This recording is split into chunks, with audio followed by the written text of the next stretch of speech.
Good morning, members. This is Jason from IAMB, and I want to welcome you to today's webinar. Before we begin, I want to wish everybody a happy new year and want to thank you for taking the initiative to start the new year off right by learning about one of the more popular IAMB benefits that we have for our members. Before we jump in, just a quick note about today's webinar. We do have all participants on mute, so we are still welcoming all and any questions that you may have. Just please submit them via the chat feature on this webinar. Ask questions at any time. I will be monitoring those questions as our presenter is providing the information, and we will answer as many questions as we can. Another note, we are recording this webinar, so all of the slides and all the information that you're about to receive will be recorded so that you can go back and review that so that others in your office may review it if they're not able to make it. And also any questions that we aren't able to get to, we will still contain those questions and we'll be providing a Q&A post-webinar that addresses any questions that may come up. So with that, let's get started. Today's webinar is introducing you to WAHVE, Work at Home Vintage Experts, one of the more popular resources that we have for our members. Of the many resources that we have, this is one where we exclusively get positive feedback from our members that are utilizing WAHVE. We have a fair amount of our members that are utilizing this resource. What's interesting about it is they go into it looking to utilize a WAHVE for a short period, for 2-3 months, and 2-3 years later, they are still using this resource. That's how popular it is. It's how useful our members find this and the feedback that we continually get. WAHVE is a very close partner of ours, good friends of ours, and we're very happy to be partners with them and to provide them this opportunity today. This is a timely webinar. As the title suggests, we are in a remote world, whether we like it or not. And a fair amount of our members have been forced to deal with this remote environment. We don't see an end to this anytime soon. And the other angle to this is, even should we go back to normal, I think a fair amount of our members have found that a remote working environment can be done. It can be efficient and it can be useful. So it's something to consider even post-pandemic. If this is something that you're looking to consider, we think this is an option that works well. So with that, I'm going to turn things over to Rick Morgan. Rick is the Chief Marketing Officer at WAHVE.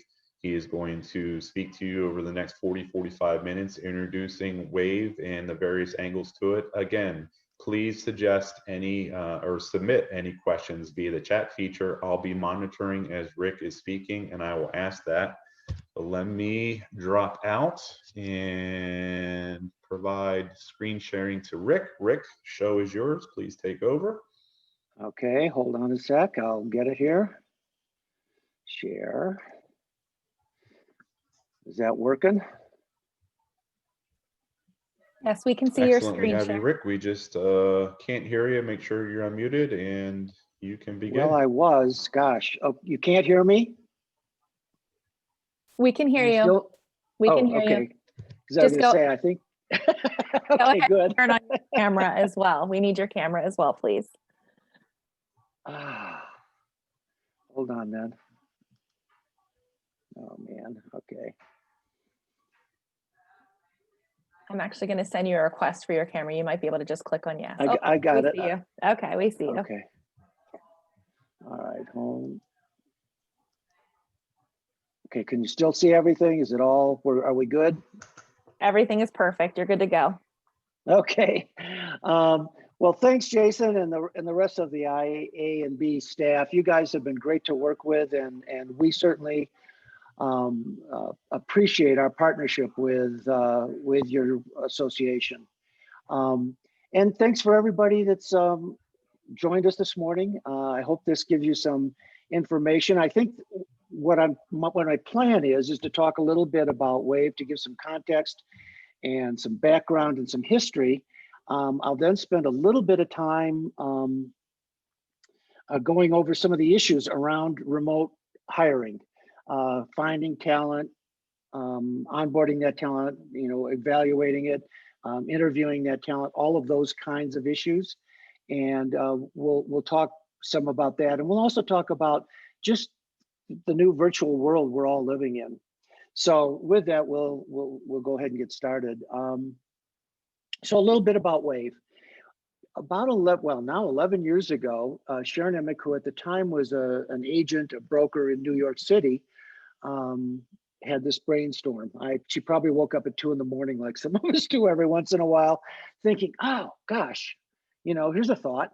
And her realization is that, and of course this has been true forever, is that finding and keeping experienced and knowledgeable talent is always a challenge for all agencies and brokers. It's just the world we've been in forever. I had an agency back in the 80s and it was a problem then. So she recognized that. She also realized that baby boomers were exiting the industry at an almost what you might consider an alarming rate, and taking with them all that knowledge, institutional knowledge and experience. And she saw that as a huge problem, but also as a huge opportunity. Sharon was also very involved. I think I probably first ran into Sharon at Agents Council for Technology.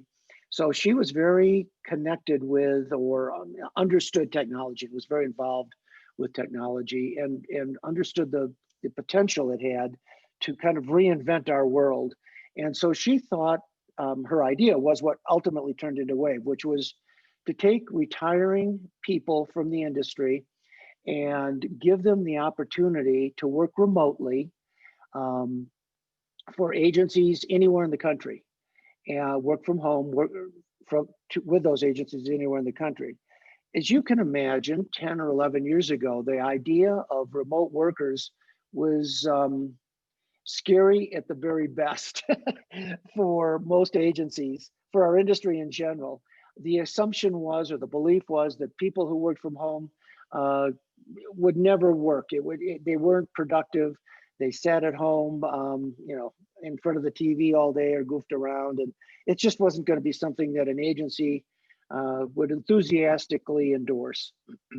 The other issue, of course, was that we were taking people who are now typically of a retirement age. I mean, people leave the traditional workforce for a lot of reasons, not just traditional retirement, but sometimes they've got a spouse that is retiring and is moving to another part of the country and they have to leave. Or maybe they're a caregiver, and working in the traditional work environment is stressful and very difficult when they have to be caregiving. And so we found that we could, but my issue is that people who are retirement age, could they be effective? Could they be productive? Could they deal with the technology? Could they keep up with what was going on?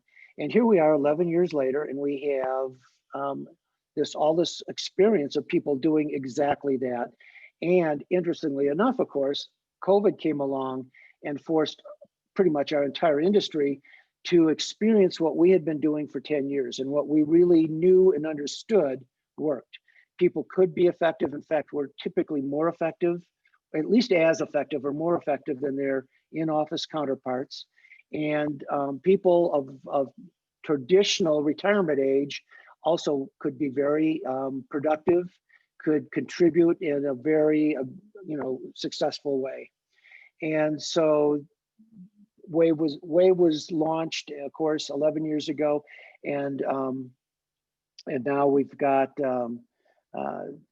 over 550 WAHVEs working in with 350 clients, agents, carriers, brokers, and we've got almost 5,000 WAHVEs in our applicant database. So that's how many pre-retirees, is what we like to refer to our WAHVEs as, who have come in and qualified. We go through a very detailed, lengthy qualification process to make sure that our WAHVEs have kept current. Just because you've been in the industry 25 years doesn't mean that you've kept current with your insurance knowledge, for example. So we test all of that to make sure that they have. The process is basically this: as an agency, you simply go to our website and you go to the tab that says hire a WAHVE, and you click Get Started, and it takes you to sort of a preliminary form that you fill out, and that gives us the information we need to contact you and start talking through exactly what you're looking for. A couple of the things that are unique about WAHVE is that one of the things that I just mentioned, and that is the testing.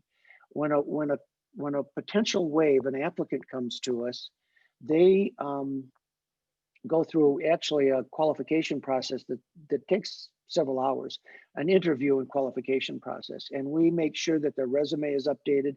We make sure that they've kept current in their insurance knowledge.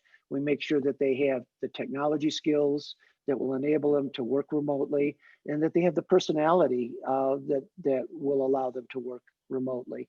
When a client comes in, then we ask them, and we get very detailed, very specific about exactly what they're looking for. What kind of person do they need, and what kind of job do they want them to do? Typically, WAHVEs, it can be part-time or full-time. Part-time is usually 20 hours a week or more, and full-time is the 35 to 40 hours plus. Interestingly enough, as you can see there, almost 40% of our WAHVEs work full-time. Most of those, I think I could say most of them started as part-time. And what happens is that the client, the agent that is hiring them, finds out that they're very effective and become a very integral part of their agency team. And they want them to expand their hours, and the WAHVEs are almost universally agreeable to that, because they find that because of the fact that they don't have any commuting anymore, and that they've got all that freedom and flexibility, they're happy to add hours. So they become full-time employees, or not employees, but contractors. Our WAHVEs are 1099 contractors to WAHVE, and then we place them in agency's office where that match happens, where the agent is, again, giving us a very detailed description of what they're looking for. And we come up with a WAHVE that has said, this is what I want to do. This is how many hours I want to work. This is my area of expertise, and we do that match. And so that's essentially at a high level anyway, the process. And like I said, we now have over 550 WAHVEs out there working in about 350 different agencies. So, like I mentioned, we became very experienced, knowledgeable through not just theory, but in a very practical, live process that we understood what it meant to work virtually. Interestingly enough, WAHVE now has 44 employees that work for WAHVE, and we all work remotely. I'm in Colorado, and our president and CEO, Sharon Emick, is in New York.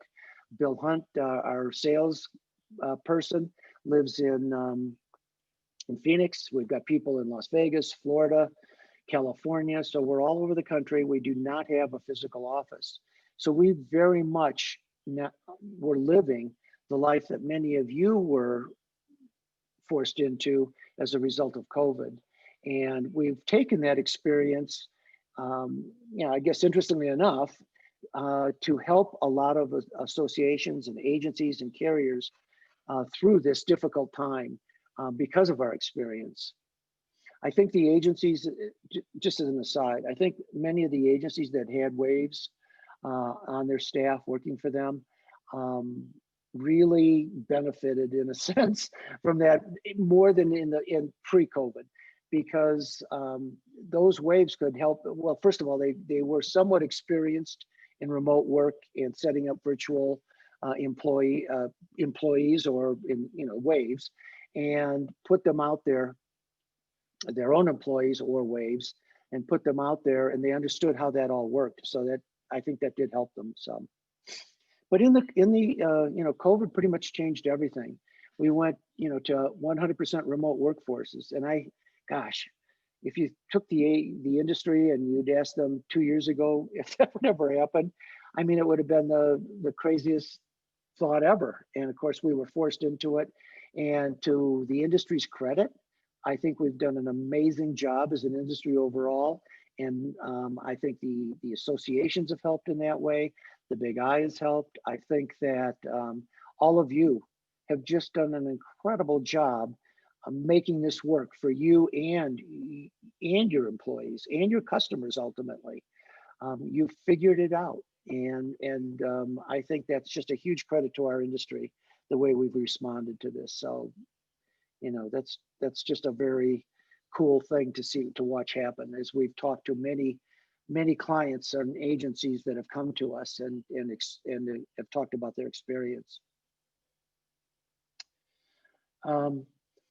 You know, just personally, when I've talked to, you know, I was talking to my wife the other day and I said, gosh, I can't imagine if this had hit. I mean, it's bad enough as it is. I mean, it's tragic, the whole, you know, what's happened to our country as a result of COVID. And yet, if we hadn't had the technology that we have, wow.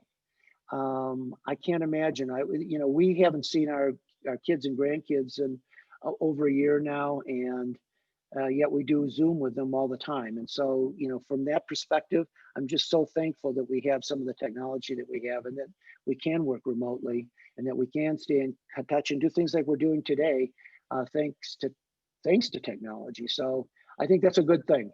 It's allowed us to keep our companies, our agencies, our carriers running. It's allowed us to keep our employees employed, and we continue to be able to service our customers. So it's just from that perspective, I think we're you know, we can be thankful that we have the technology and the ability to work remotely and virtually. Some remote work statistics, because as I mentioned, 11 years ago, people would have never believed that people working remotely could contribute and be effective and be productive. And yet we find that, you know, as this first item here, 77% of employees report being more productive working from home. This isn't just, this is a statistic now that is being validated all over the place in every industry, but a lot of these statistics and the information here comes from our own 550 live WAHVEs that are out there working in different clients across the country. So the agencies that are working with us report that there's an increase in productivity is shown there. I think that the fact that you know, with this remote thing, people are realizing that they don't have to be in the office every day, and there's some advantages to that. It can be less stressful. It gives them more freedom and flexibility. Whether it's your regular employees that are now maybe in the future after post-COVID are going to be in sort of a hybrid environment, or maybe you'll rotate work days in the office and give people the opportunity to work from home part-time, part of the time, I guess I should say. And I think, and I'll talk a little bit more about this in a bit, but I think what we'll be beginning to do is, as we get past the COVID pandemic, is that we'll begin to rethink a lot of what we do and how we set up our offices and how we manage them, and our whole work environment. Because I think people have really appreciated the freedom and flexibility they get from working from home, you know, not having to commute every day. If they need to, you know, spend some family time, it creates a better work-life environment and world for people. And I think, again, that's, if we're looking for positives out of all of that, I think this is some of the stuff that is positive and that has come out. And I think, you know, at least there's something, right? Okay, so let's talk a little bit about some of the issues. So I'm going to back up a bit. You know, last February, March, April, I don't think any of us thought this was going to still be going on to the degree it is. And we probably mostly thought that this virtual remote work world would last, you know, maybe 6 months or something, but it wouldn't be a year and a half, 2 years or longer that we would be doing this. And we were able to adjust and make it all work for us that way. Now, as it becomes a more permanent way of working, I think a whole bunch of issues become obvious or hit us in the face. All of a sudden, we find that, gosh, how are we going to hire new employees remotely? How do we find them? Talent was hard enough to find prior to COVID. This has made it perhaps even more difficult to find talent. Then how do we, besides finding talent, what about qualifying that talent? Boy, that's a challenge in itself. How do we go through that whole process of evaluating resumes and reviewing and interviewing, all having to do that in a remote world? So, these are the things that are more long-term kinds of issues that we're going to have to start dealing with and addressing. And that's what I'd like to spend just a little bit of time talking about. Interestingly enough, as we read about this, our own experience in thinking about this and realizing it, and working with a lot of agencies around the country, I think a lot of these challenges that I've just identified aren't actually new challenges. I think COVID is forcing us to fix what was already in many cases broken. And I guess what I'm saying is, as an industry, I think we struggled with finding, qualifying, interviewing, and onboarding employees all along. That's always been a struggle and an issue for us. And now it just is, it's heightened. Now it's really hitting us right in the face because we're really going to have to think about how we do this.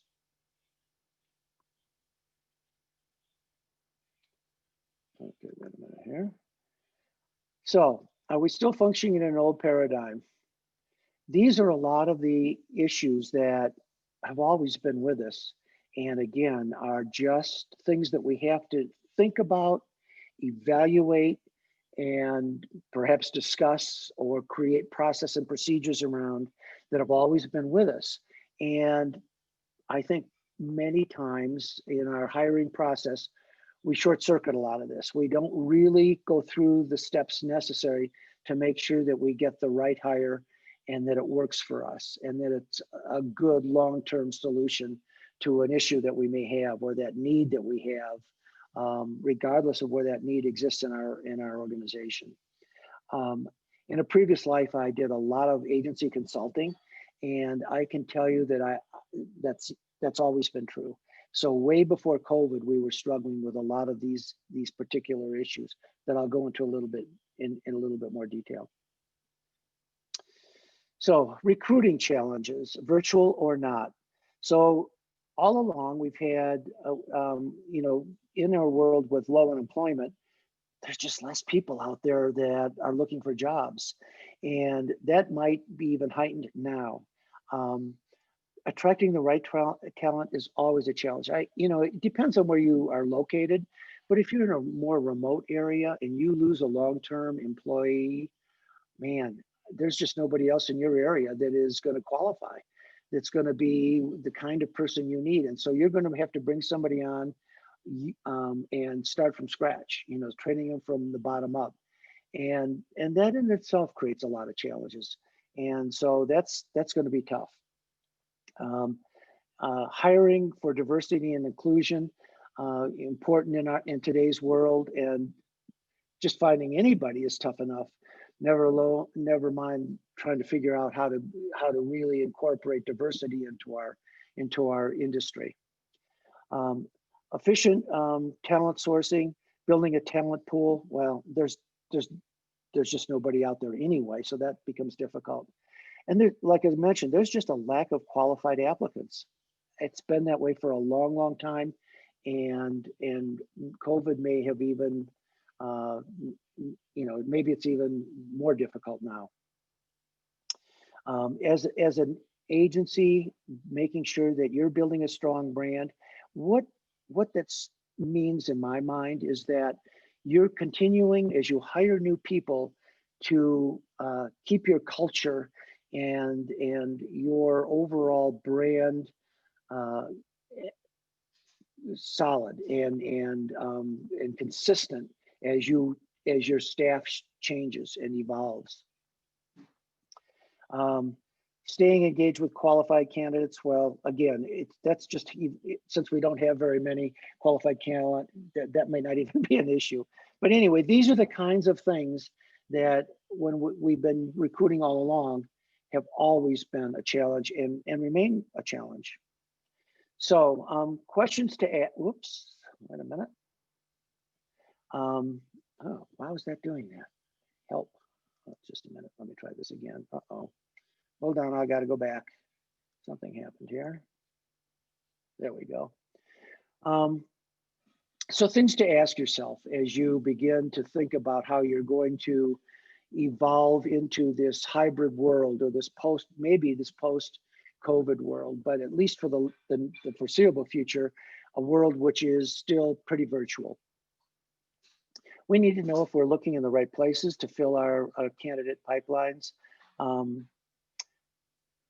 I think many times we don't really spend the time and effort and energy we need to create the right kind of job ads, so we don't attract the right people, or it's confusing to them, or we get too many people that are just needing a job, and so they send us resumes and they're not ever going to be the kind of person we need.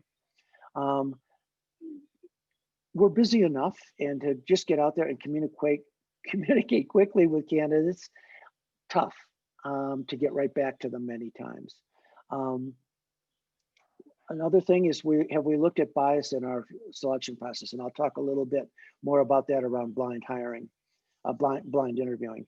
Are we taking too long to make decisions? Are we using all of the recruiting strategies?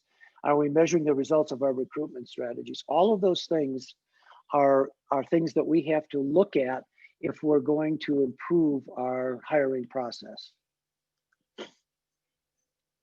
Then just rethinking our applicant selection process. So now you've got the ad out there, you're starting to think about all of that. What does it look like when you have to start reviewing all of these resumes that you're getting? What are the criteria? What's going to be the best fit? How do we determine which applicants to interview? Is there bias in our interviewing resumes? It's all of these things that I've mentioned here. But probably some of the most important things are that we really need to think about are soft skills, personality of that person, and behavioral type questions. We can teach insurance most of the time and how to use a particular agency management system, but teaching somebody that's really going to fit in with our culture and has the right personality for our needs, your needs is the tough one. And so that's where you might want to make sure you're spending enough time thinking about that. So creating a blind hiring process, and I know there's another slide that talks about this, but just here's what we're talking about there. And this came out of, I believe, orchestras and maybe opera. It was one of the two. And what they did is they put the person that was playing the instrument behind a screen and listened to them play. And they hired based purely on their ability to play well, not how they looked, not how they dressed. And so we're talking about the same thing in our world, doing that. In other words, as soon as somebody walks into your office, you form all kinds of opinions. And it might be the best person for personality, for insurance skills, technology skills, whatever you're looking for, but you may dismiss that person purely on your first impression when they walk into the office. Not that that's not important ultimately, but in the beginning, you might be better served to try and create a blind hiring process that, and I'll explain a little bit more about that in a bit. So anyway, these are just the kind of interview questions, or the kind of applicants you want to interview ultimately. And so before you get a stack of resumes, and you need to have some guidelines. And it's important for the whole agency to have that, because I think too many times in agencies, or it's potentially this case, is that you set up a hiring process and not each department is following that. So you're using different criteria, different questions, a different process depending on the department. And that can create confusion in the overall process, and also get to a place where your culture starts to break down because personal lines is doing one thing, commercial lines is doing another, and it can get confused in terms of your overall the culture and the personality you want your agency to have for your brand. So give some thought to those things. So blind auditioning, basically what you're doing is you're using a conference call interview with no video at first. I know we've got Zoom and we can do that right off the bat. What we're suggesting is don't do that on your first call. That first call is a structured interview with your behavior-based questions, and you're looking for a culture fit, a realistic job, a preview of the job. And so that's what you're doing in the first interview. The second interview, and now you've got, let's say 5 people out of 20 that you looked at or something, if you're lucky enough to have that kind of talent pool out there. And then the second interview was when you might use a video conference. Inside or outside, onboarding best practices. So here's another thing where I think agencies really, it's a big challenge for them. Again, we're so busy, we're short-staffed in a sense, or at least our staff is all working full bore. And onboarding is getting that person in there and explaining to them what their job is going to be and how you want them to work in your agency, and how that whole process is going to work. And gosh, I can't tell you how many times I had an agency, and I can remember having people and basically throwing them out there and say, hope you make it. I never really thought about a really good structured onboarding process that would ensure their success. Too many times we just assume that they'll figure it out, and that's unfortunate. That's too bad that happens, particularly when we hire younger people. I think this can be a major challenge for them because it's a very, our industry is so unique in so many ways. So anyway, I think now we can use technology virtually, but you would do this even if we were past COVID. So a company tour, today it might be virtual, but do a company tour, walk them through the office, introduce people, have little videos of people introducing themselves and the departments and those kinds of things. Your departments can create videos with welcoming messages from the president or CEO of the agency all the way down to different team members. So use those kinds of things. And so we've got video, and we've got technologies like Teams and Zoom. Take advantage of those to really do a good job explaining who your agency is, how it works, where they'll, so that they get a sense of the team and who they are and who they're going to be working with. These tools are great and can be a huge help that way. Mentoring and training, mentorship and training. One of the cool things that's happened, I think, with WAHVE is that many of our WAHVEs and the agencies they work with are wonderful mentors. They've already gone through the whole politics of raising through the ranks in an agency or becoming the top person in the commercial lines department or whatever it is. They're not interested in that anymore. They've done that, been there, done it. And now many of them are just thrilled to be able to give back and to help new agency people coming into your agency, whether that be a younger person or just a new employee. Our WAHVEs have become really, really good mentors in so many cases. And aside from that, though, even in your own agency, make sure that you do that. I think that's really key to successful onboarding.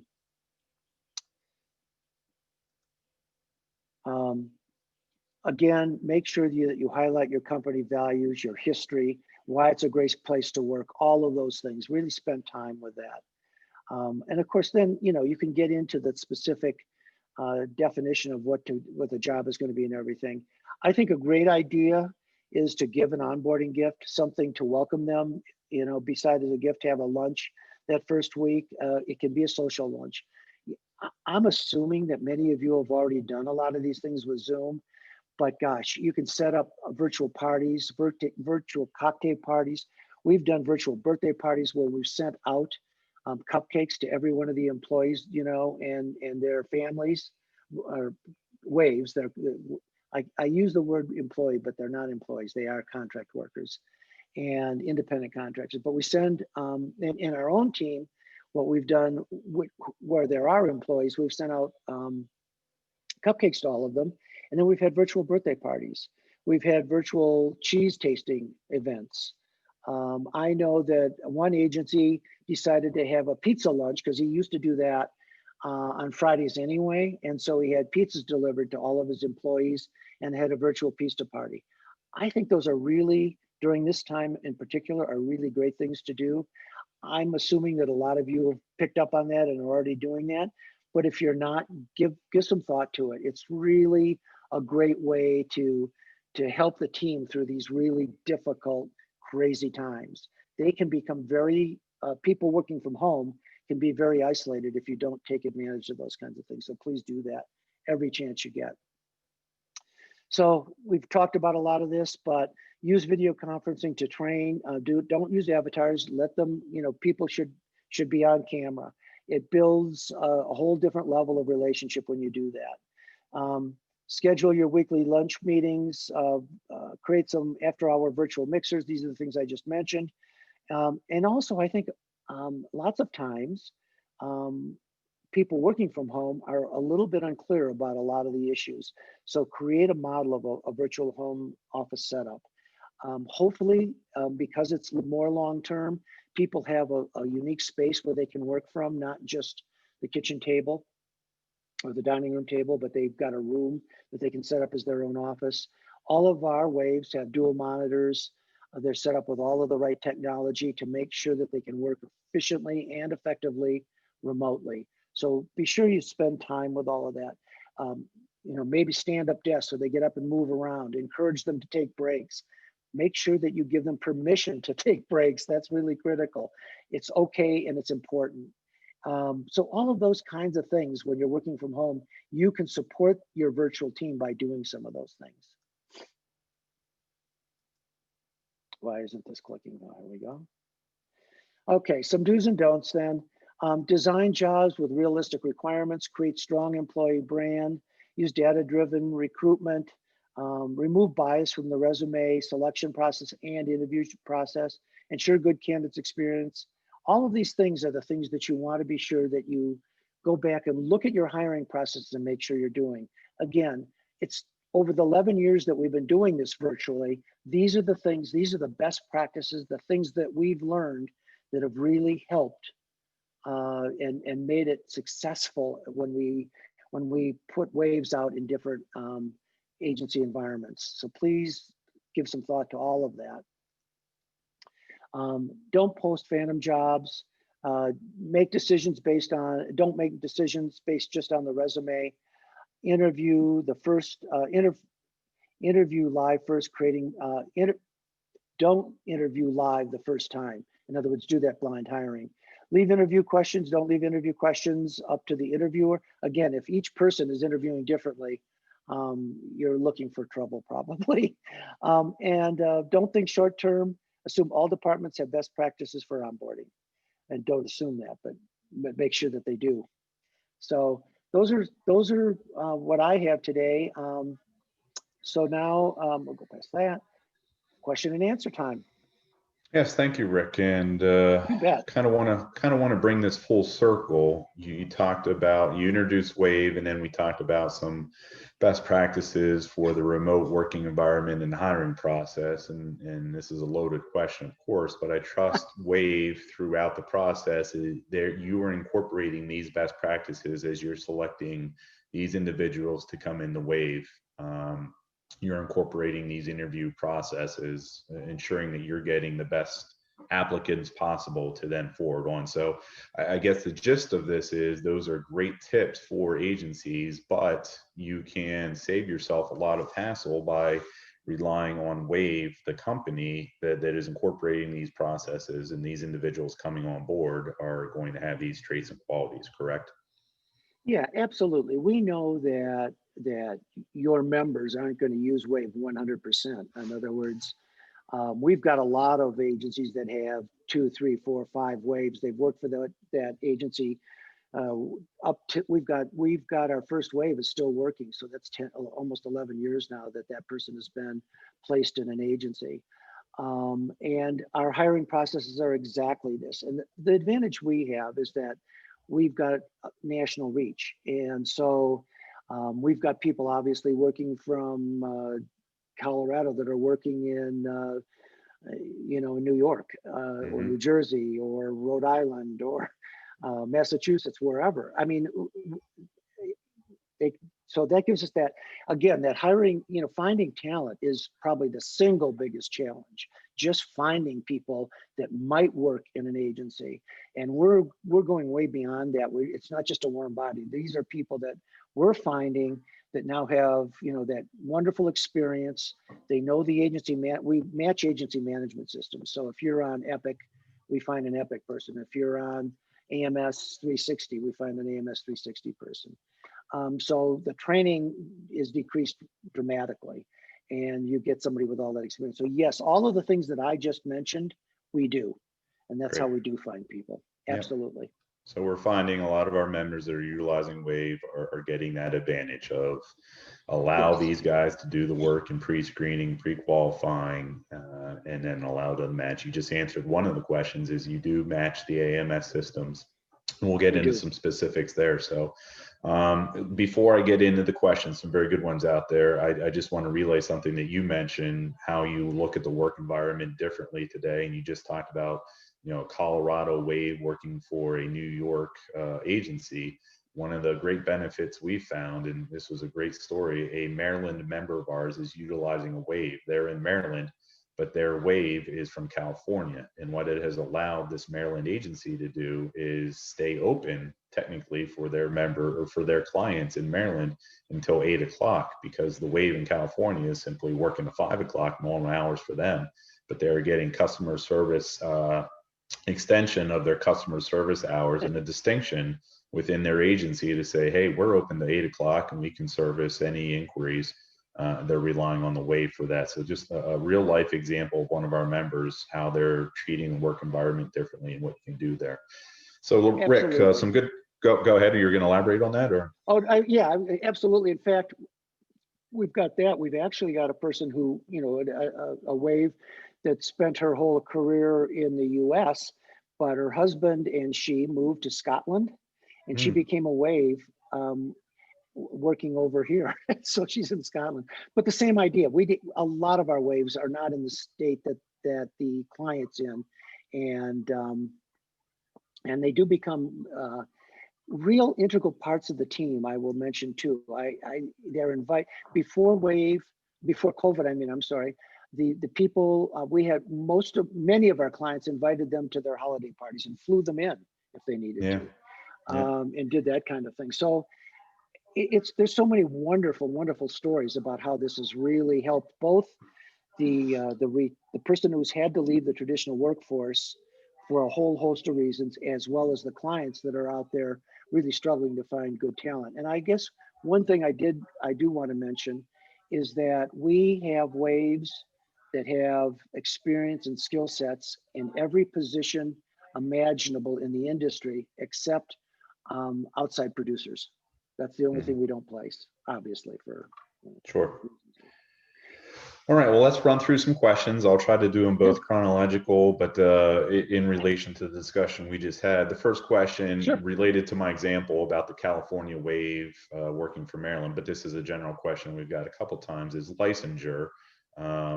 Despite, the WAHVE may be in Arizona, but they are licensed or will be licensed in whatever state the agency is housed in. Is that correct, Rick?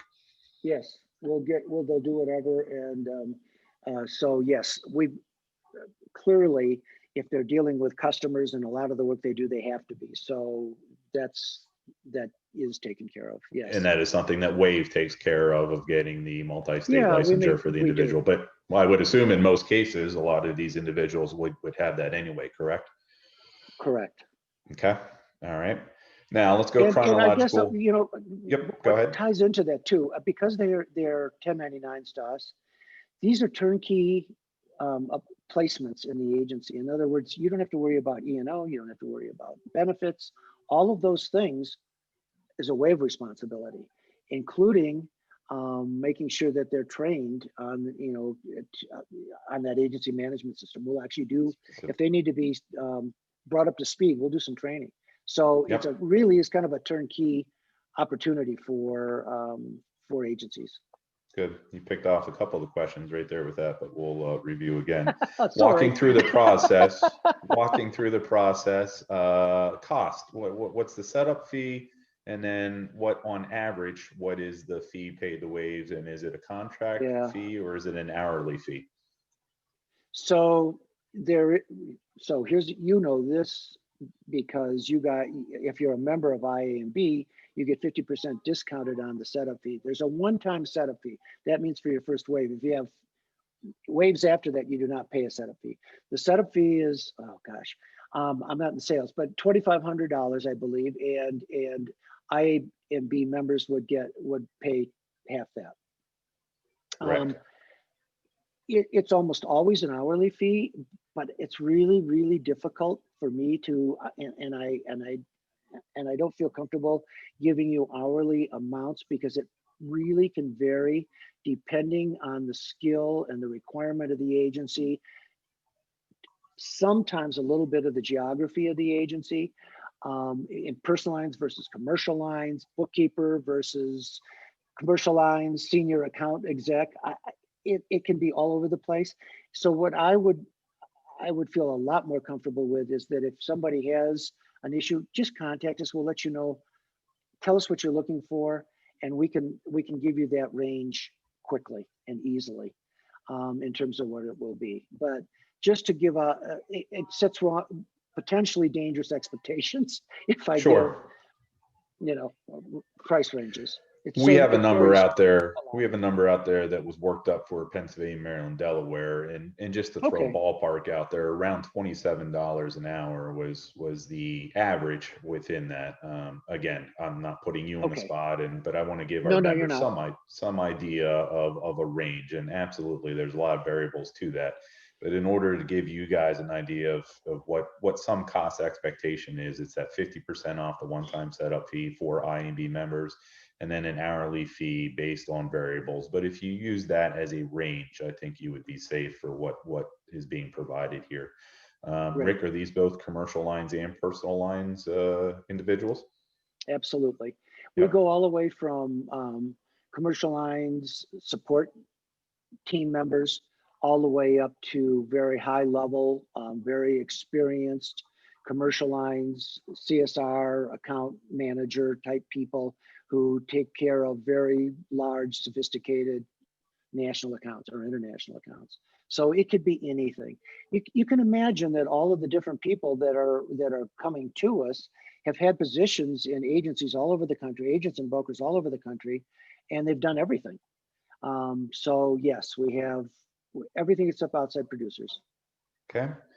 A lot of questions on equipment. Let's talk about what equipment is required of the WAHVE, who provides that equipment, and then how is the integration made within the agency? If you can just spend a minute on that, please. Yeah, good question.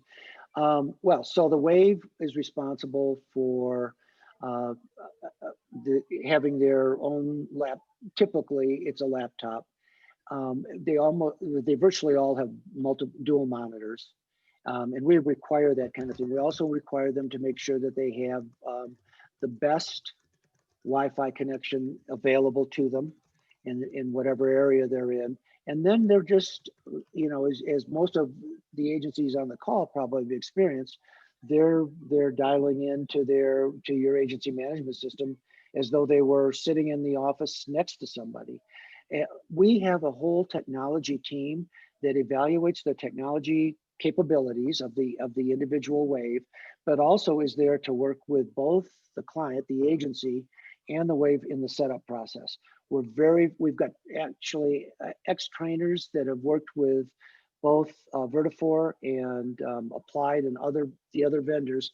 So we know the environment. We have extremely good relationships with the vendors, and we make sure that all is taken care of. So typically, if an agency has a technology person that is responsible for setting all that up. We'll work with them and help them, but we take care of it for both the client and the WAHVE.